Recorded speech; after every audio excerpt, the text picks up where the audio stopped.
नमस्कार।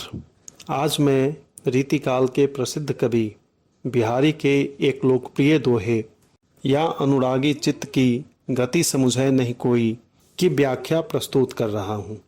कोई भी व्याख्या अंतिम या संपूर्ण नहीं होती, उसमें हमेशा कुछ जोड़ने की गुंजाइश बनी रहती है। आप भी इस व्याख्या में कुछ जोड़ सकते हैं, बदलाव कर सकते हैं। उम्मीद करता हूँ कि यह व्याख्या आपके लिए उपयोगी साबित होगी। बिहारी रीतिकालीन रीतिसिद्ध काव्यधारा के प्रतिनिधि कवि हैं। आमेर के शासक महाराजा जयसिंह के राजदरबार में रहते हुए उन्होंने सतसई की रचना की। जगन्नाथ दास रत्नाकर द्वारा संकलित बिहारी रत्नाकर में कुल 713 दोहे संकलित हैं, जो प्रामाणिक मानी जाती हैं। बिहारी सतसई अत्यंत लोकप्रिय रचना रही है। सतसई के दोहों के संबंध में एक उक्ति अत्यंत प्रसिद्ध रही है।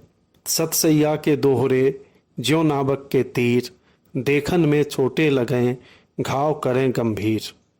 बिहारी को सामान्यतः प्रेम और सौंदर्य का कवि माना जाता है, लेकिन सतसई में भक्ति और नीति के दोहों की संख्या भी कम नहीं है। तो आइए बिहारी के इस दोहे की व्याख्या करते हैं। या अनुरागी चित्त की गति समुझे नहीं कोई, ज्यों ज्यों बूढ़े श्याम रंग त्यों त्यों उज्जलु होई। प्रस्तुत पंक्तियां रीतिकालीन रीतिसिद्ध काव्यधारा के प्रतिनिधि कवि बिहारी द्वारा रचित है। बिहारी मूलतः श्रृंगारिक भावबोध के कवि हैं। राज्याश्रय में होने के कारण एक ओर जहां उन्होंने अपने आश्रयदाता की मनोवृत्ति को ध्यान में रखते हुए श्रृंगारिक काव्य रचना की है, वहीं दूसरी ओर उदात्त भावों को भी व्यक्त किया है। कवि ने इस दोहे में प्रेम की अवस्था में मन के विचित्र व्यवहार को प्रस्तुत किया है। इन पंक्तियों से कवि के प्रेम संबंधी धारणा का उज्ज्वल रूप उद्घाटित होता है। सांसारिक और आध्यात्मिक, ईश्वरीय दोनों पक्षों में इन पंक्तियों के अर्थ को ग्रहण किया जा सकता है। बिहारी का कहना है कि प्रेमी व्यक्ति के हृदय की स्थिति को कोई भी नहीं समझ सकता। उसकी स्थिति कुछ अलग ही होती है। कवि के कथन का अभिप्राय यह है कि जब व्यक्ति प्रेम में डूबा होता है तो फिर उसे किसी की परवाह नहीं होती। वह अपने आप में मग्न रहता है।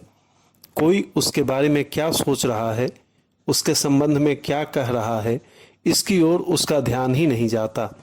वह तो बस अपने प्रेमी के बारे में ही सोचता रहता है। उसकी स्मृतियां ही उसके मस्तिष्क में छाई रहती हैं। प्रेम की अवस्था में व्यक्ति समाज और परिवार को भी भूल जाता है। वह अपनी अलग ही दुनिया में खोया रहता है, इसलिए उसकी भावनाओं को कोई समझ नहीं पाता है।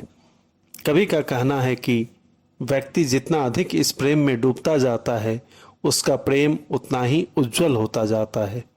कहने का तात्पर्य यह है कि प्रेम में मनुष्य अपने आप को जितना अधिक समर्पित करता है, उतना ही उसका प्रेम निश्चल और पवित्र होता जाता है। प्रेम में डूबने का मतलब है अपनी संकीर्ण मानसिकता और संकुचित दृष्टि से मुक्त होना। इस अवस्था में उसकी सोच व्यापक और समावेशी हो जाती है। प्रेम में पूरी तरह निमग्न व्यक्ति अपने अहम से मुक्त हो जाता है, जिससे उसके चित्त का विस्तार होता है और उसके मन में सभी प्राणियों के लिए उदात्त भाव उत्पन्न होता है। वास्तविक प्रेम की स्थिति में व्यक्ति छल प्रपंच, ईर्ष्या, द्वेष और स्वार्थ भाव से मुक्त होता है। प्रेम हृदय को भावपूर्ण बनाता है, हमारी संवेदना का विस्तार करता है। इसलिए इस अवस्था में बंधुत्व, सहिष्णुता, सहानुभूति, परोपकार, दया, क्षमा आदि उदात्त भाव जागृत होते हैं और ये उदात्त भाव ही हमें मानवीय बनाते हैं।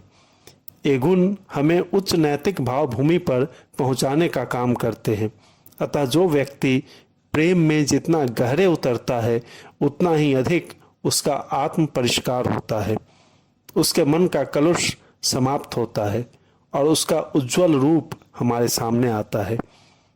प्रेम का संबंध श्रृंगार रस से है और भारतीय काव्यशास्त्र की परंपरा में इस रस का वर्ण श्याम माना गया है।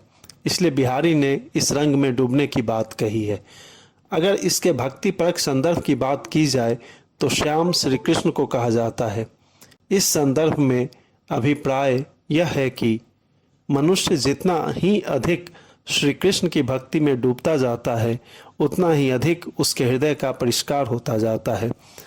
भक्ति में रमा हुआ व्यक्ति अपने आसपास की स्थितियों से बेखबर होता है। उसे किसी बात की परवाह नहीं होती, उसे तो बस ईश्वर को पाने की धुन लगी रहती है। अंत में कहा जा सकता है कि प्रेम की अवस्था में मनुष्य के हृदय का विस्तार होता है और संकीर्णताओं को छोड़कर वह अन्य लोगों की भावनाओं के साथ एकाकार होता है। प्रेम हमें मानवीयता, समरसता और सहिष्णुता सिखाती है। प्रेम के इसी उज्जवल पक्ष को बिहारी सामने लाते हैं। अंत में कुछ विशेष बिंदुओं पर एक नज़र। इस दोहे से बिहारी के प्रेम संबंधी दृष्टिकोण का परिचय मिलता है। मध्यकालीन निर्गुण भक्त कवि कबीर ने भी अपनी साखी में पोथी के स्थान पर प्रेम के मर्म को समझने पर बल दिया है। भाव साम्य की दृष्टि से इस साखी को देखा जा सकता है। पोथी पढ़ी पढ़ी जगमुआ, पंडित भया न कोय, ढाई आखर प्रेम का, पढ़े सो पंडित होए। ज्यों ज्यों और त्यों त्यों में पुनरुक्ति प्रकाश अलंकार है। श्याम शब्द में श्लेष अलंकार है जो काला रंग और श्री कृष्ण का अर्थ व्यंजित करता है।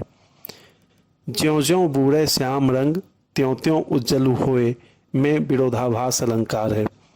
भाषा माधुर्य गुण संपन्न है। धन्यवाद।